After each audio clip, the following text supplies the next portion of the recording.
अब आप कहेंगे क्यों? हमने तो कितनी बार ऐसे करके छींक को रोक लिया है और हम बड़े तमीजदार दिखे हैं। पर अगर आपने ऐसा किया है और आप आज भी जिंदा हैं, तो मैं कहना चाहूंगी कि आप भाग्यवान हैं, क्योंकि ऐसा करना आपके लिए कितना खतरनाक हो सकता है कि आप खुद भी नहीं जानते होंगे। आओ बताती हूँ।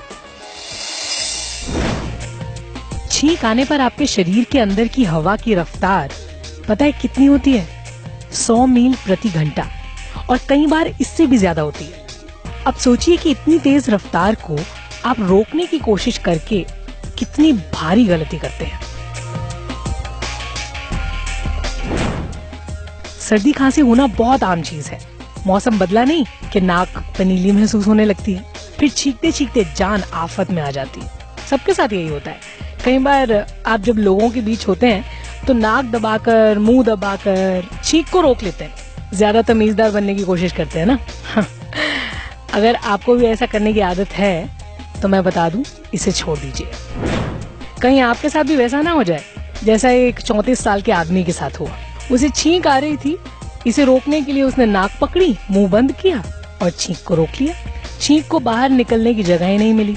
इससे गले के पीछे और जोर पड़ा और वहां छेद हो गया। छींक के फोर्स के कारण गले की नाजुक मांसपेशियों में छेद हो गया। जाहिर है उसे बहुत दर्द हुआ होगा। ना कुछ बोल पा रहा था, ना कुछ निकल पा रहा था। फिर उसे अस्पताल ले गए। वहाँ करीब 1 हफ्ते तक उसका इलाज हुआ। डॉक्टर ट्यूब की मदद से उसके अंदर लिक्विड डाल रहे थे, खाना डाल रहे थे, क्योंकि वो कुछ भी निगल नहीं पा रहा था। मरीज की जांच से पता चला कि छींक रोकने के कारण उसके गले का पिछला हिस्सा, जिसे डॉक्टर फेरिंग्स कहते हैं, वो टूट गया था। डॉक्टरों के मुताबिक छींक के समय हमारी सांस की नली और सीने में हवा का बहुत तेज दबाव होता है। फिर जब कोई नाक और मुंह बंद करके छींक रोकने की कोशिश करता है तो एकाएक प्रेशर और ज्यादा बढ़ जाता है।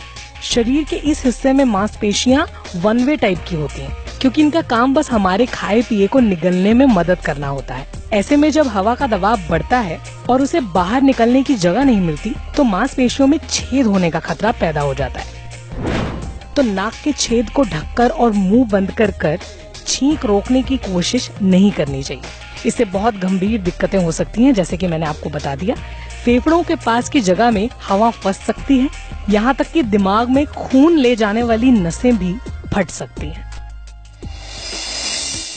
डरना मना है, पर समझना बेहद जरूरी है।